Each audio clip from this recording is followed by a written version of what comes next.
मैं एक डॉक्टर हूँ, कॉर्पोरेट रन नहीं करता हूँ, तो मुझे डॉक्टरी का तजुर्बा है, हेल्थ सेंटर चलाने का तजुर्बा नहीं है।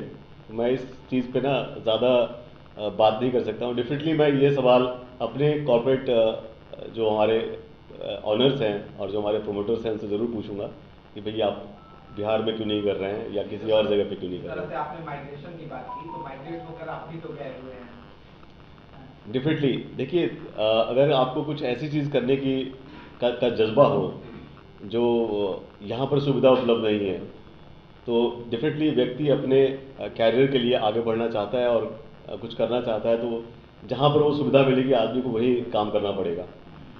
देश से कई सारे लोग जो है, बड़े बड़े साइंटिस्ट नासा में भी गए हैं, बड़े बड़े साइंटिस्ट अलग अलग ऑर्गेनाइजेशन में गए हैं, वो देश का कहीं ना कहीं से नाम रोशन ही कर रहे हैं। तो जिसकी जैसी चाह होती है वैसी ही राह पकड़नी पड़ती है, ये इंसान की नीयत भी है और नियति भी है। जो है सक्सेस रेट अच्छा होना चाहिए। तो हमारा जो ट्रांसप्लांट का सक्सेस रेट है वो लगभग 98-99% है। लगभग 100 से ज़्यादा बिहार के मरीजों का भी हमने ट्रांसप्लांट किया है, और आज भी वो जब मेरी ओपीडी में आते हैं तो हमेशा इस बात की सराहना करते हैं कि एक अच्छा ट्रांसप्लांट प्रोग्राम के साथ जुड़ने से फ़ायदा क्या है कि उनकी लाइफ बहुत ही अच्छी हो गई है, कॉस्ट इफेक्टिव मॉडल मिला उनको, और एक अच्छा आउटकम मिला जो जिसकी वो कल्पना नहीं कर पा रहे थे जब वो यहाँ से हमारे पास जुड़े थे। तो इस तरह से पेशेंट के लिए काफ़ी सुविधा है। एक और बात जिसका मैं उजागर करना चाहूँगा कि चीफ मिनिस्टर रिलीफ फंड से हमारे पास विकास जो बिहार की निधि है चीफ मिनिस्टर रिलीफ फंड की, वहाँ से भी सुविधाएं मिल जाती है पेशेंट को, वहाँ से हमारे हॉस्पिटल को पैसे मिलते हैं लगातार। तो बिहार के जो लोग सक्षम नहीं है ट्रांसप्लांट प्रोग्राम कराने में, वो भी जुड़ते हैं। एक और बात है जो मैं भावुकता के साथ कहूँगा कि बिहार एक ऐसा स्टेट है जहाँ से सबसे ज़्यादा माइग्रेशन है, और नोएडा में, दिल्ली में कई सारे माइग्रेंट फैमिलीज हैं जो काफ़ी वर्षों से वहाँ रह रहे हैं।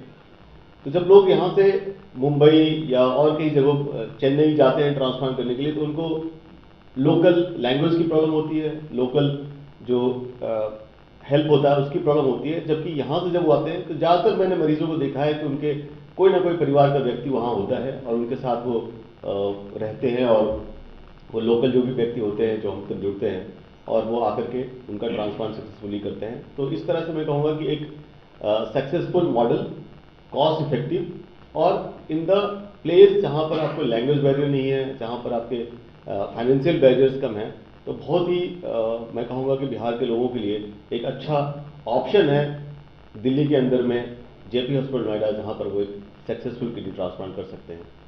इस बीच में हम एबीओ इनकम्पेटिबल ट्रांसप्लांट, अभी तक बिहार में एबीओ इनकम्पेटिबल ट्रांसप्लांट की सुविधा उपलब्ध नहीं हुई है। इसका मतलब है कि दो विभिन्न ब्लड ग्रुप के लोग जिनका ट्रांसप्लांट स्वाभाविक तरीके से नहीं हो सकता है, उनको हम कुछ तकनीक जैसे प्लाज्मा एक्सचेंज और इंडक्शन थेरेपी के माध्यम से उस ट्रांसप्लांट को कर सकते हैं। और ऐसे हमने सैकड़ों ट्रांसप्लांट किए हैं, more than 125 to be specific transplant किए हैं, जहां पर अदर ब्लड ग्रुप के लोगों का ट्रांसप्लांट किया हमने। इसके अलावा एक प्रॉब्लम होती है डिसेंसिटाइजेशन की, मतलब अगर पेशेंट का कुछ एंटीबॉडी बॉडी के अंदर बना हुआ हो, तो उस तरह के लोगों का ट्रांसप्लांट करना अभी यहाँ पर शुरू नहीं हुआ है, और शायद मुश्किल भी है क्योंकि उसके लिए बहुत बड़ा इंफ्रास्ट्रक्चर चाहिए होता है। तो इस तरह के लोगों का भी हमने काफ़ी ट्रांसप्लांट किया है, मोर देन 125-130 पेशेंट्स इस तरह के हैं जिनको हमने डिसेंसिटाइज करके ट्रांसप्लांट किया है। इसके अलावा हम स्वाब ट्रांसप्लांट कर रहे हैं, पीडियाट्रिक ट्रांसप्लांट कर रहे हैं, मल्टीवेसल डिजीज, मतलब कि अगर एक व्यक्ति की कई सारी नलियाँ हों तो उसको ट्रांसप्लांट करना सर्जिकली चैलेंजिंग होता है, तो इस तरह के लोगों का भी हम ट्रांसप्लांट कर रहे हैं। ट्रांसप्लांट इन एल्डरली, नॉर्मली 60 साल 65 साल के बाद ज़्यादातर ट्रांसप्लांट सेंटर्स मना कर देते हैं ट्रांसप्लांट के लिए, पर हमने कई सारे ऐसे व्यक्तियों का ट्रांसप्लांट किया है जिनकी उम्र 70 साल 65 साल की थी, और उनको एक सक्सेसफुल ट्रांसप्लांट करके एक अच्छी ज़िंदगी दी है। इसके अलावा भी कई सारे जो चैलेंजेस होते हैं जो एक ट्रांसप्लांट प्रोग्राम में होता है, वो सब हम बखूबी कर रहे हैं, और 1000 ट्रांसप्लांट तक पहुँचते पहुँचते हमारा एक्सपीरियंस इतना अच्छा हो गया है, इतना अच्छा सक्सेस रेट है कि एक व्यक्ति को अगर ट्रांसप्लांट की ज़रूरत है तो मुझे लगता है कि उनको आंखें बंद करके हम पे विश्वास करके वो आ सकते हैं, हमारे प्रोग्राम को विश्वास कर सकते हैं, और एक अच्छी ज़िंदगी, एक अच्छे कल की शुरुआत कर सकते हैं। धन्यवाद। तो ऐसे ही तमाम खबरों के लिए आप सभी बने रहिए हमारे साथ और देखते रहिए बिहार उज्जवल न्यूज। अब तक हमारे YouTube चैनल को सब्सक्राइब नहीं किया है तो जल्दी से सब्सक्राइब कर लीजिए। फेसबुक पेज को भी फॉलो कीजिए। वीडियो पसंद आए तो खूब लाइक कीजिए, शेयर कीजिए, कमेंट कीजिए। वीडियो देखने के लिए आप सभी का धन्यवाद।